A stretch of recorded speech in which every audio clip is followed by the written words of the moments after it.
बस भैया, छोड़ दो मुझे। तो क्या दिवाली का ऑफर है जो तुझे छोड़ दूं? चिड़िया की जिंदगी भी कितनी मुश्किल है, अब पता चल गया।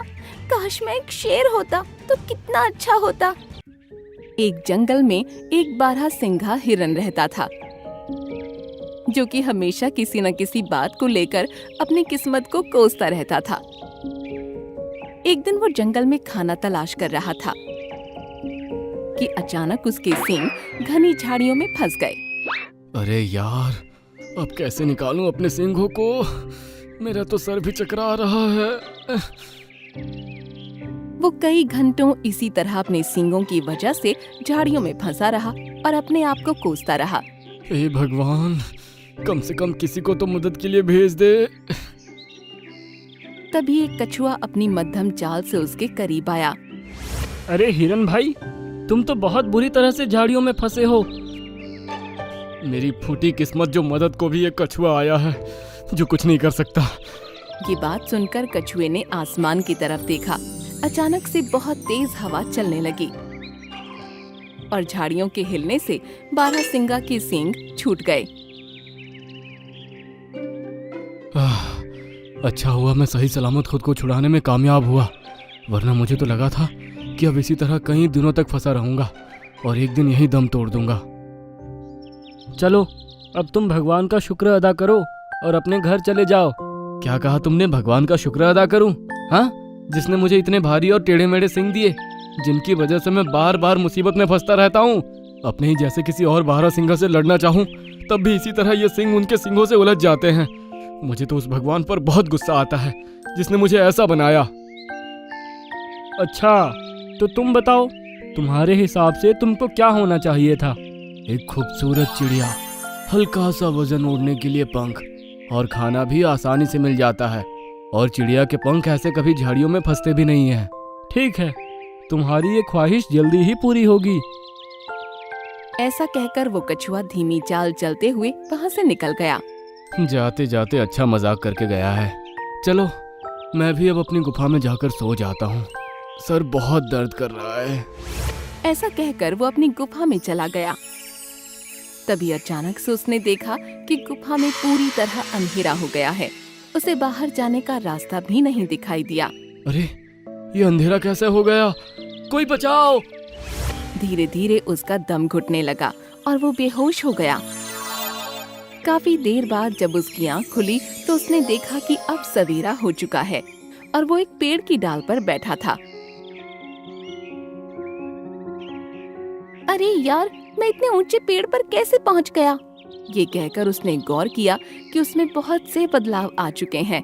ये क्या, मेरी आवाज इतनी मीठी और ये पंख! अरे वाह, इसका मतलब मैं चिड़िया बन गया।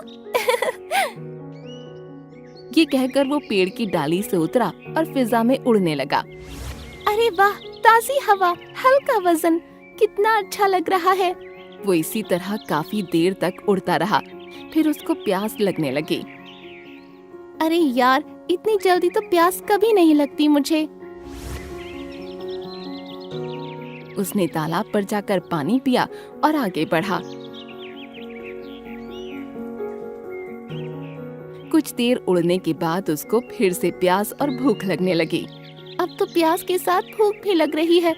मेरी चोंच बहुत छोटी है, शायद इसलिए बार बार प्यास लग रही है। लेकिन फिर भी मुझे उड़ना ही पड़ेगा। चलकर खाना और पानी तो नहीं ढूंढ सकती। ऐसा कहकर वो हवा में काफी ऊपर उड़ने लगी। तभी उसको अपने पीछे किसी बाज के चीखने की आवाज आई। Cheap cheap cheap. उसने पीछे मुड़कर देखा। अरे, ये बाज तो मेरी ही तरफ आ रहा है। कितनी प्यारी चिड़िया है, तू तो मेरा ही निवाला बनेगी। अरे बाप रे! उसने तेज तेज अपने पंख फड़फड़ाए और पूरी ताकत से उड़ा, लेकिन बाज की चाल उससे बहुत तेज थी। उसने झट से उसको अपने पंजों में दबा लिया। बाज भैया, छोड़ दो मुझे। तो क्या दिवाली का ऑफर है जो तुझे छोड़ दूं? चिड़िया की जिंदगी भी कितनी मुश्किल है, अब पता चल गया। काश मैं एक शेर होता तो कितना अच्छा होता। तभी उसको लगा कि उसका वजन ज्यादा हो रहा है। अरे तू इतनी भारी कैसे होते जा रही है? बाज उसका वजन संभाल नहीं पाया और वो उसके चंगुल से छूट गया। लेकिन अब उसके पंख गायब हो चुके थे। अरे मेरे पंख कहाँ गए? मैं तो अब नीचे गिरकर मर जाऊंगी। उसने चिल्लाते हुए अपनी आंखें बंद कर लीं। अब उसको पता था कि उसका अंतिम समय आ गया है। तभी उसको महसूस हुआ कि वो नरम मोटी घास के ऊपर है।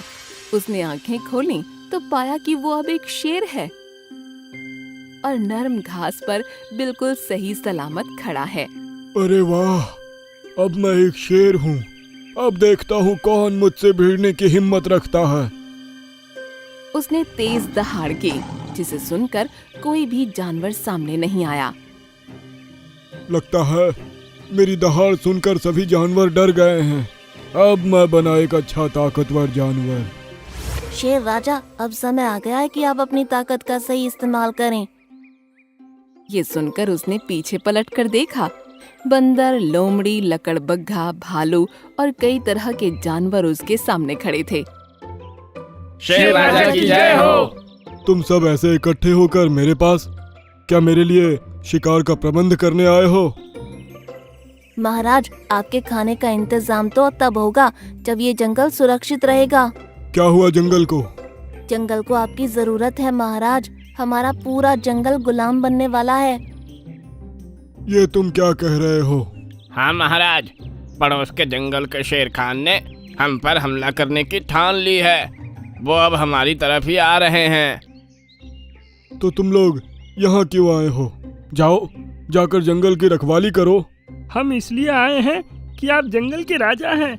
मुसीबत आने पर जंगल का राजा ही जंगल को बचाने के लिए आगे आता है।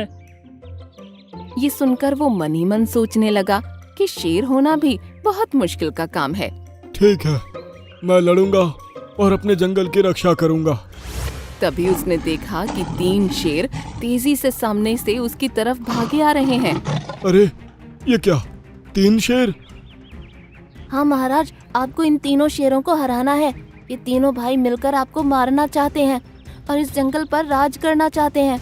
अरे बाप रे, 3 शेरों से मैं अकेला कैसे लड़ूंगा? जंगल के सभी जानवर एक तरफ हो गए और शेर ने चीखते हुए अपनी आंखें बंद कर लीं। काश मैं वापस बारहसिंघा ही बन जाता तो अच्छा होता। दूसरे जानवरों की जिंदगी तो मुझसे भी मुश्किल है। वो तीनों शेर उस पर झपटने ही वाले थे, लेकिन तभी सब कुछ शांत हो गया। उसने डरते हुए अपनी आंखें खोली तो वो अब वापस एक बारहसिंगा बन चुका था। हे भगवान, तेरा लाख लाख शुक्र है कि तूने मुझे वापस बारहसिंघा हिरन बना दिया।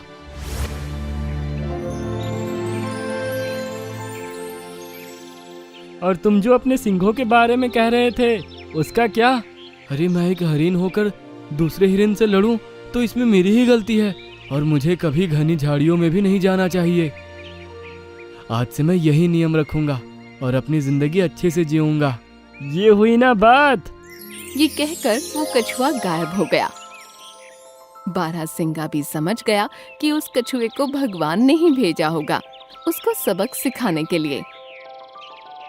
वो खुश हुआ और मस्ती में आकर तेज तेज दौड़ने लगा। अरे यार, खाना खा ले, कब तक भूखा रहेगा? काश ये मेरी भाषा समझ सकता। दुष्ट इंसान, पहले मुझे पकड़ लाया और अब ये तरह तरह की तकलीफें दे रहा है। ड्रीमलैंड जंगल में एक अपाहिज सारस रहता था। जहाँ एक पंख से अपाहिज होना उसकी कमजोरी थी, वहीं उसकी एक ताकत भी थी। उसकी चोंच किसी तलवार जैसी पैनी थी। इसलिए जब भी सारस सैर को जाते थे, वो उनके बच्चों की रखवाली किया करता था। एक बार तालाब के पास एक लकड़बग्घा नजर आया। सारस चाचा, इस लकड़बग्घा से लड़ना बहुत खतरनाक होगा, आप भाग जाइए यहाँ से। अगर मैं भाग जाऊंगा तो तुम लोगों को कौन बचाएगा? मैं नहीं जाने वाला। इतने में लकड़बग्घा उनके करीब आ चुका था। बस बस बस बस करो, आपस में झगड़ो नहीं। मैं पहले छोटे छोटे बच्चों को खाऊंगा और कल के लिए इस अपाहिज सारस को रख लूंगा। ऐसा कहकर लकड़बग्घा उनकी तरफ बढ़ने लगा। बच्चों के करीब पहुंचने से पहले ही सारस आगे बढ़ा। लकड़बग्घा, यहाँ से चले जाओ वरना अच्छा नहीं होगा। ओहो, तो ये लूला लंगड़ा सारस मुझे रोकने का दुस्साहस कर रहा है। अभी देख मैं क्या कर सकता हूँ। लकड़बग्घा उस पर झपटा, लेकिन सारस तेजी से हट गया और लकड़बग्घा एक पत्थर से जा टकराया। वो खुद को संभालता इससे पहले ही सारस ने उसकी कमर पर अपनी चोंच से हमला किया। ओए माँ! सारस की पैनी चोंच के हमले से लकड़बग्घा की कमर खूनम खून हो गई। लंगड़े लूले सारस, तुमको देख लूंगा। अगली बार पूरी फौज को लेकर आऊंगा। ऐसा कहते हुए वो नजरों से ओझल हो गया और सभी बच्चे ये देखकर बहुत खुश हो गए। कुछ देर के बाद जब सारसों का झुंड वापस आया तो बच्चों ने उनको सारस की बहादुरी का किस्सा सुनाया, जिसे सुनकर वो सभी खुश हुए। उसके बाद उन्होंने सारस को खाना खिलाया जैसा वो रोजाना करते थे। एक दिन जंगल में एक शिकारी आया।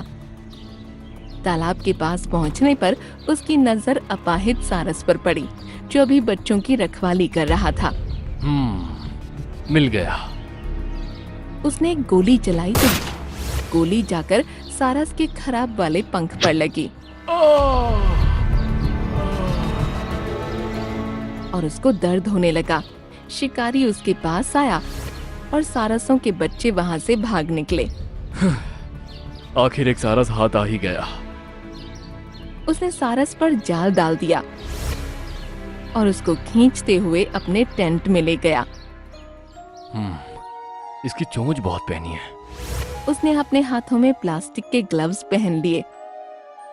उसके बाद उसने सारस को जाल से निकाला और एक पिंजरे में कैद कर दिया।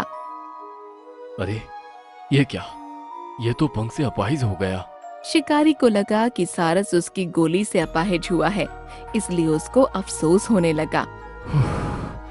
अब तो मुझे इसको ठीक करना ही पड़ेगा। ऐसा कहकर उसने पिंजरे में हाथ डालकर सारस के पंख पर दवाई लगाई और एक इंजेक्शन दिया। दुष्ट इंसान पहले मुझे पकड़ लाया और अब ये तरह तरह की तकलीफें दे रहा है। चलो अब इसको खाना दे देता हूँ। उसने सारस के सामने खाना रखा, लेकिन सारस ने उसे मुंह तक नहीं लगाया। अरे क्या हुआ? खाते क्यों नहीं? शायद मुझसे खाने को कह रहा है, लेकिन मैं इसका दिया एक दाना नहीं खाऊंगा। नहीं सारस की भाषा शिकारी समझ सकता था, न ही शिकारी की भाषा सारस को समझ आ रही थी। पता नहीं क्या बोल रहा है। मैंने तो खाना दे दिया, अभी अपने आप खा लेगा। ऐसा कहकर वो चारपाई पर लेटकर आराम करने लगा। शाम को जब सारसों का झुंड वापस जंगल पहुंचा तो उनको सारस को गायब देख हैरानी हुई। मम्मी, सारस चाचा को शिकारी पकड़ कर ले गया है। यह कैसे हुआ? उन्होंने खुद को बचाया क्यों नहीं? वो खुद को बचाती, लेकिन उससे पहले उन्हें गोली मारकर घायल कर दिया गया, फिर उनको जाल में फंसाकर घसीट कर ले गया। यह सुनकर सभी सारसों को बहुत दुख हुआ। इस तरफ शाम होने पर शिकारी की नींद खुल गई। उसने देखा कि सारस ने अभी भी कुछ नहीं खाया और चुपचाप बैठा है। अरे यार खाना खा ले, कब तक भूखा रहेगा? काश ये मेरी भाषा समझ सकता। तभी उसके मोबाइल पर किसी का कॉल आ गया। हाँ सर बोलिए। क्या सर बोलिए? तुमको कोई सारस मिला? मुझे मेरे चिड़ियाघर के लिए एक सारस बहुत जल्द चाहिए। और ठीक है सर, मैं ले आऊंगा, मुझे कुछ दिन का वक्त तो दीजिए। ऐसा कहकर उसने कॉल कट कर दिया। यार तू बस जल्दी से ठीक हो जाए, उसके बाद मैं तुझे इस क्लाइंट को बेचकर माला माल हो जाऊंगा। कहकर वो सारस के पास बैठ गया और उसके खाना खाने का इंतजार करने लगा, लेकिन सारस ने खाने को छुआ तक नहीं। अब रात ज्यादा होने लगी थी तो शिकारी को नींद आने लगी। इस तरफ लकड़बग्घा अपने साथ 2 और लकड़बग्घों को हमले के लिए तैयार कर रहा था। शिकारी ने सारस को फिर से इंजेक्शन दिया और उसके पंख पर दवाई लगाई। अब सुबह तक तो बिल्कुल ठीक हो जाएगा। ऐसा कहकर उसने खाने की थाली उसके पास सरका दी और फिर आराम से सो गया। सुबह उठकर जब उसने खाने की थाली भरी देखी तो गुस्से में चिल्ला उठा। तू कुछ खाता क्यों नहीं? आखिर कब तक भूखा रहेगा? मर जाएगा तू। सारस उन बच्चों को याद करके रोने लगा। ये देखकर शिकारी हैरान रह गया। मैं तेरी भाषा समझ तो नहीं सकता, लेकिन तेरी भावनाओं को समझ चुका हूँ। तू जरूर अपने साथियों को याद करके रो रहा है, इसलिए तू खाना नहीं खाता ना, क्योंकि उनके बगैर तू जिंदा नहीं रहना चाहता। अब शिकारी की आंखों में भी आंसू आ गए और उसने पिंजरे का दरवाजा खोल दिया। ये देखकर सारस खुश हुआ और पिंजरे से आजाद होकर टेंट से बाहर निकला। अब उसने गौर किया कि उसका पंख ठीक हो चुका है, तो वो खुशी से उछल पड़ा। यप्पी! इसका मतलब वो शिकारी जिसको मैं दुष्ट समझ रहा था, वो सुई के जरिए मेरा इलाज कर रहा था। वो पंख फड़फड़ाकर फिजा में उड़ गया। इस तरफ लकड़ बग्घा अपने साथियों के साथ सारसों के झुंड पर हमले के लिए बढ़ रहा था। बच्चों, तुम सब मेरे पीछे रहना, हम तुम्हें कुछ नहीं होने देंगे। सारसों ने अपने बच्चों को कवर किया और उनके आगे आकर खड़े हो गए। उन्हें पता था कि वो जीत नहीं पाएंगे, लेकिन फिर भी वो अपनी जगह से नहीं हिले। आज तुम सब मारे जाओगे। अचानक सारस उनके सामने आ गया। उल्टे पैर वापस चले जाओ। इस बार हम 3 हैं, पूरे 3। अभी तीनों को मजा चखाता हूँ। ऐसा कहकर सारस फिजा में उड़ा और उनके सरों पर चोंच मार मार कर उनको घायल कर दिया। इसने तो मुझे पागल कर दिया। तीनों लकड़ बग्घे वहां से भाग निकले। तुमको वापस देखकर बहुत अच्छा लग रहा है भाई। तुम ठीक कैसे हुए? जहाँ तक मुझे समझ आया, उस शिकारी ने ही मेरा इलाज किया है, और जब उसने देखा कि मेरी आंखों में आंसू है, तो वो खुद भी रो पड़ा और मुझको आजाद कर दिया। इसका मतलब सभी इंसान बुरे नहीं होते, कुछ इंसान अच्छे भी होते हैं। उस दिन से फिर से सारस बच्चों की रखवाली करने लगा और अब उसकी जिंदगी और भी खूबसूरत हो गई थी।